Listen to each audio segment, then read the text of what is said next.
పంటల సాగులో రైతుల ఆలోచన ధోరణి మారుతోంది.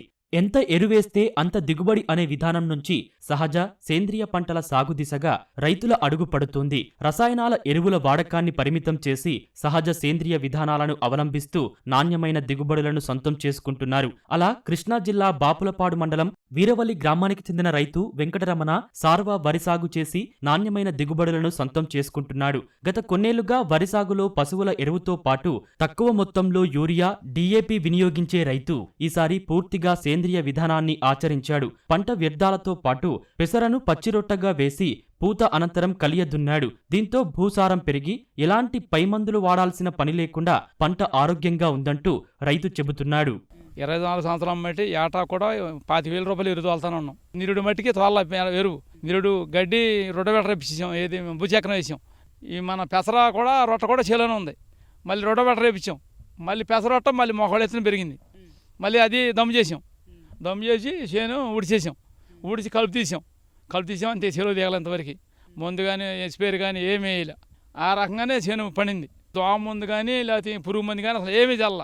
మన దానికి ఏమీ రాలా. పక్క పొలం కూడా వాళ్ళు చేశారు, ఒకసారి చేశారు స్పేర్, మనం చేయలేదు అంతవరకు. దాని మీద మందే పెచ్చ అవుతుంది. ఏటా కూడా 10 బస్తాలు మందే పెచ్చ అవుతుంది. ఎకరానికి 48 బస్తాలు అక్కడికి అయింది. నీడు ఈ 48 బస్తాలు గ్యారెంటీగా అవుద్ది. ఇది 2 ఎకరాలు 81లో నుంచి చేస్తున్నాం వ్యవసాయం.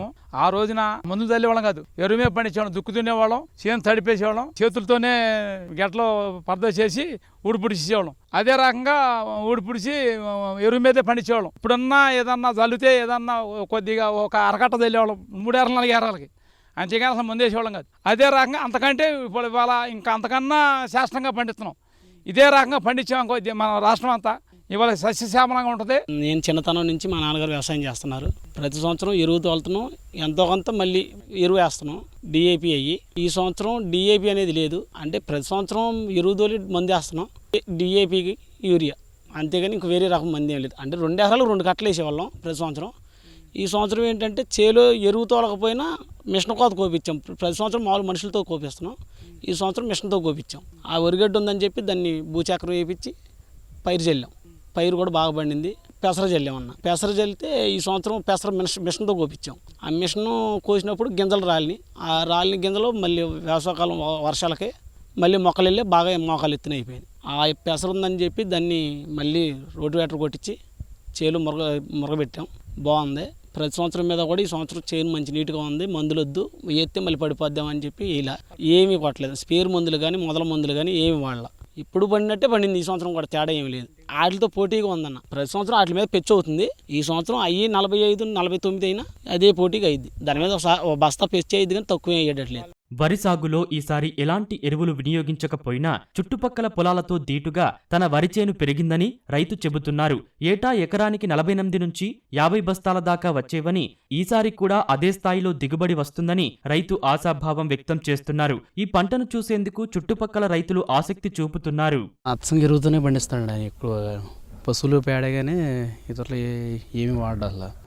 వాటి మీద కూడా ఇదే బాగుందండి చేను. కూడా ఏ మందులు లేకుండా పంట బాగా పండించాం. పక్క పొలం మీద మందులు వేసినా కానీ మా పొలం ఏ మందులు అయిపోయినా బాగా పండింది.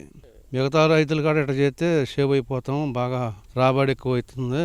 ఆరోగ్యకరమైన పంటలో రసాయన ఎరువుల వినియోగాన్ని ఏటికేడాది క్రమేపీ తగ్గించుకుంటూ సేంద్రియ ఎరువుకు ప్రాధాన్యం ఇవ్వడంతో భూసారం పెరిగిందని రైతు చెబుతున్నాడు. ప్రతి ఒక్క రైతు ఇలాంటి విధానాలను ఆచరించడం ద్వారా సాగు ఖర్చులు తగ్గడమే కాకుండా నాణ్యమైన దిగుబడులు సాధించవచ్చంటూ తన అనుభవం ద్వారా తెలియచేస్తున్నారు.